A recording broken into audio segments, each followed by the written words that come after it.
Welcome students. In this lecture, we will define characteristic function and study its properties. Let A be a subset of set S. The characteristic function of set A, which is subset of set S, is defined as it is function denoted by chi A. Chi is Greek letter. So chi A is function from S to R such that chi A x is equal to 1 if x belongs to A and it is equal to 0 if x does not belong to A, that is x belongs to S minus A. It is in the complement. Equivalently, you can say x is in the complement A dash, where A dash is equal to S minus A. A dash is complement of set A with respect to set S. So it is called characteristic function because it characterizes the set A in the following fashion. A, we can write it as inverse image of the singleton set 1, which consists of only one element, singleton 1. So it characterizes set A by this property, hence the name characteristic function. The definition is quite simple. Image of element is 1 if it is in the set, otherwise it is 0. I repeat, characteristic function has the property that it has value 1 if element is in the set, and if element is not in the set, then it has the value 0. So characteristic function has only two values, 1 and 0. Now we will list some properties of characteristic function and prove them one by one. So here are properties of characteristic function. First, characteristic function of A union B is equal to maximum of characteristic function of A and characteristic function of B. Recall that we have defined maximum of two functions in the previous lecture. Second property, characteristic function of A intersection B is equal to minimum of characteristic function of A and characteristic function of B. Here A and B are subsets of S. And third property is characteristic function of A intersection B also equals to, it is equal to minimum of characteristic function of A and B, but it is also equal to product of characteristic function of A and characteristic function of B. Let us take this as a theorem. If A and B are subsets of S, then we have to prove these three properties. So we'll prove them one by one. First property, we will prove characteristic function of A union B is equal to maximum of characteristic function of A and characteristic function of B. So whenever we have to prove two functions are equal, we prove that they have same values at all possible values of x. So if you want to prove that f is equal to g, then what we prove? Fx is equal to gx for all x. So characteristic function of A union B is one function, say f, and maximum of characteristic function of A and characteristic function of B is another function, say g. We want to prove that f is equal to g, and in order to prove that f is equal to g, we will prove that fx is equal to gx. So we will prove that in all possible cases they have same values. We need to consider cases to prove this. Why is it so? Because definition of characteristic function is itself in cases. So if you want to prove that these two are equal, then we need to consider cases. Let us consider two possible cases. First case,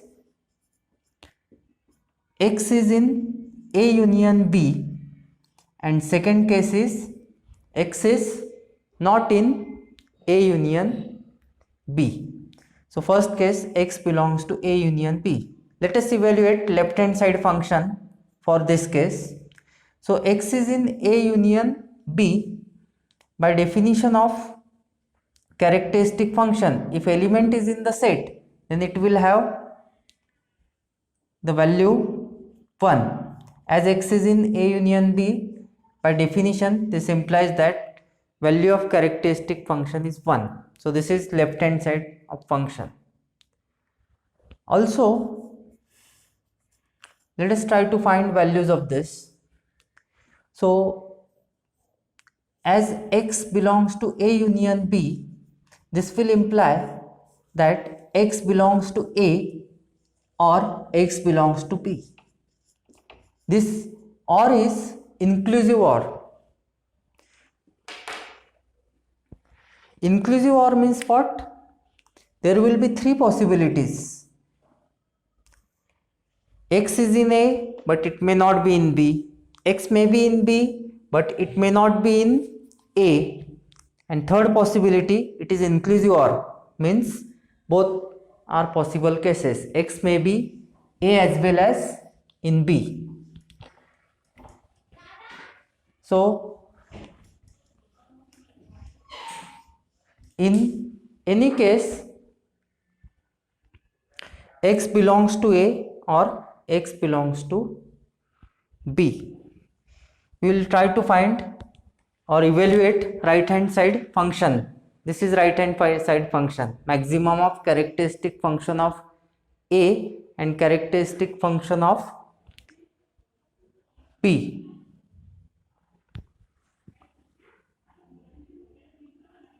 This implies in first case, what will be value of characteristic function of A? Characteristic function of A at point x will have value 1 because x is in A, or characteristic function of B at point x will have value 1. Okay. What are other possible values of characteristic function? 0. Okay. So this implies maximum of characteristic function of Ax and characteristic function of Bx is equal to 1 because other possible values are 0. So maximum will be 1 in this case, and by definition of maximum of two functions, we can write it as in the fashion maximum of characteristic function of A and B evaluated at the point x is 1. So in first case, we may call this statement as first and this as second. Let us say this is second statement. So from first and second, we can observe that these two have equal value in first case. Now second case, we are done with the first case. In second case,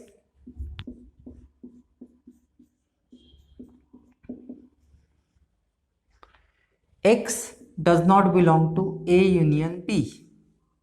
This is our second case. This will exhaust all possible cases because these are only two possibilities. X is in A union B, and second case, X is not in A union B. Again, we will try to evaluate left hand side function and right hand side function in this case. So X is not in the set A union B. By definition of characteristic function, we can immediately write that characteristic function of A union B at point X has value 0. Let us say this is third statement. Now we will evaluate the right hand side function in the case where X does not belong to A union B. So consider X is not in A union B. What it means? It means that X is in neither A nor B. So X does not belong to A and X does not belong to B. If you carefully observe, we are using De Morgan's laws of negation. In the very first lecture, I said that rules of logic are very important. Logic is language of mathematics, and here we are using rules of logic. If you carefully observe, we are using this rule. Negation of P or Q is logically equivalent to negation P and negation Q. What is statement P here? X belongs to A is statement P and X belongs to B is statement Q, and we are using this law, De Morgan's law. X is not in set A. So what it means? It means that characteristic function of A at point X will have value 0 and characteristic function of B at point X will have value 0.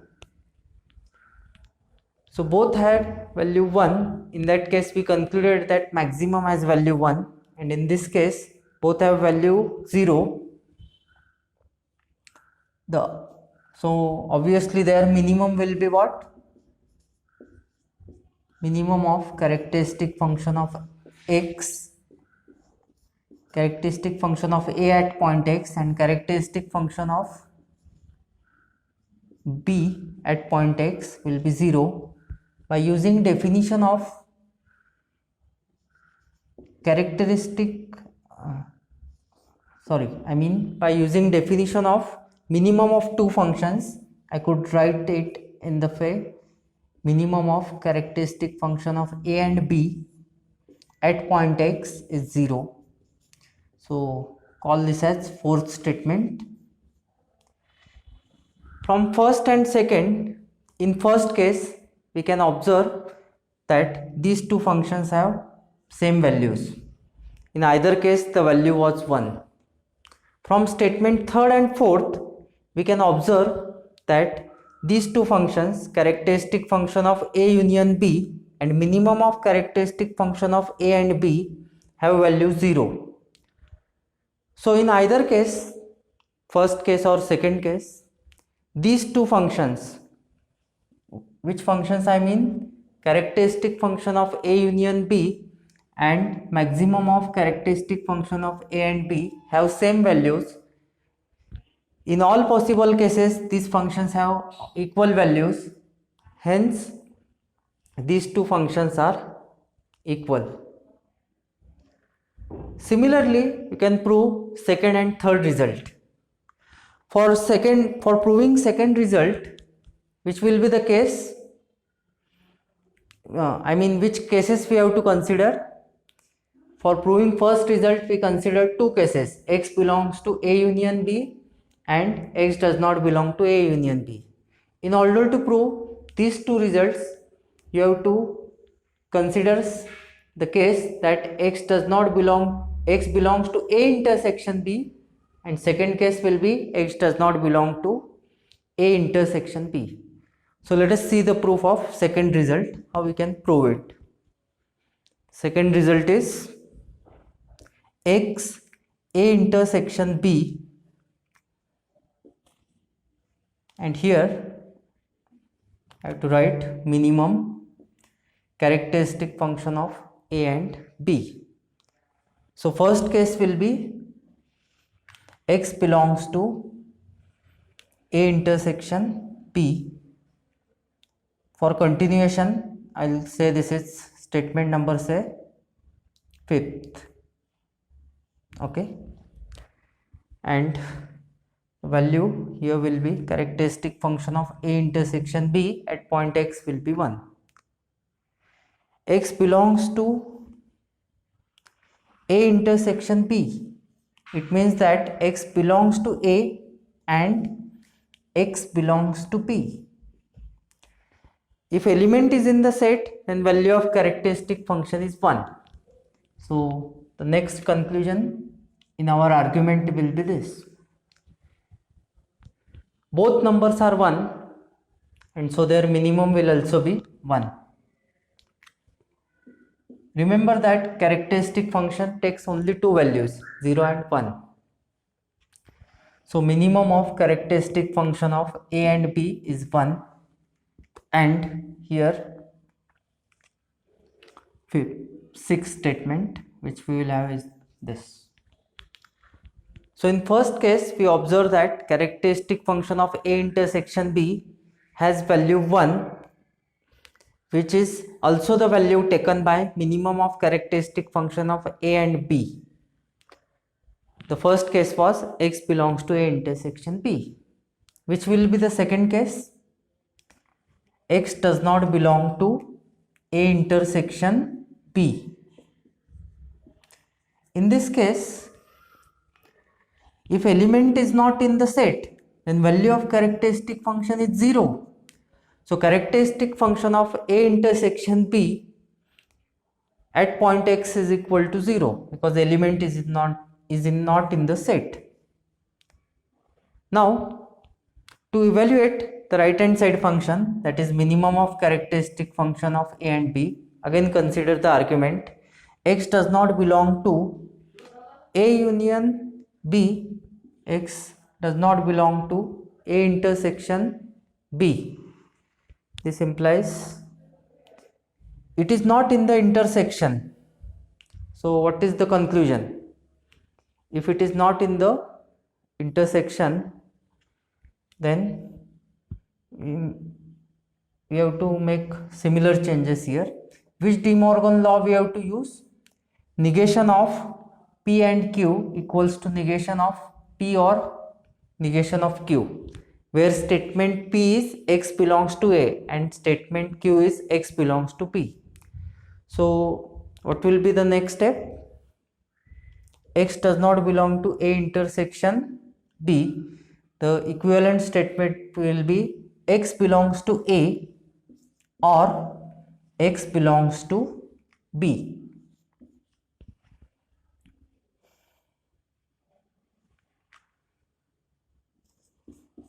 Sorry, I think I should say x does not belong to A or x does not belong to B. This is for sure because it is not in the intersection. Okay, so this will imply that characteristic function of A at point x will have value 0 and characteristic function of B at point x will have value 0. So minimum of characteristic function of A and x and characteristic function of B and x will have value 0. Say this is statement number 7th and this is statement number 8th. There is one correction involved. In the earlier proof, I should have written here maximum. In the earlier proof I am discussing about. So kindly take note of this and do the corrections accordingly. Now in this proof it will be minimum only. That is correct. But in the earlier proof, you note that I should take minimum, maximum, and here I have to take minimum. Okay. So 7th and 8th. So observing 5th and 6th case, we can find that these two functions have equal values in first case, and again from 7th and 8th statement we can conclude that these two functions, characteristic function of A intersection B and minimum of characteristic function of A and B, have equal values. So exactly the same proof will work for third case, except for the fact that here the right hand side function will be characteristic function of A and B. Rest of the things will be as it is. So let me make the changes accordingly for proving the third result. Just I need to replace minimum by their product. That's all that I have to do. The basic thing that you take into account is this. We have to consider two cases because definition of characteristic function is itself in cases. So this is characteristic function of A and characteristic function of B, and x will have value 1. Similarly, here I have to replace minimum by product.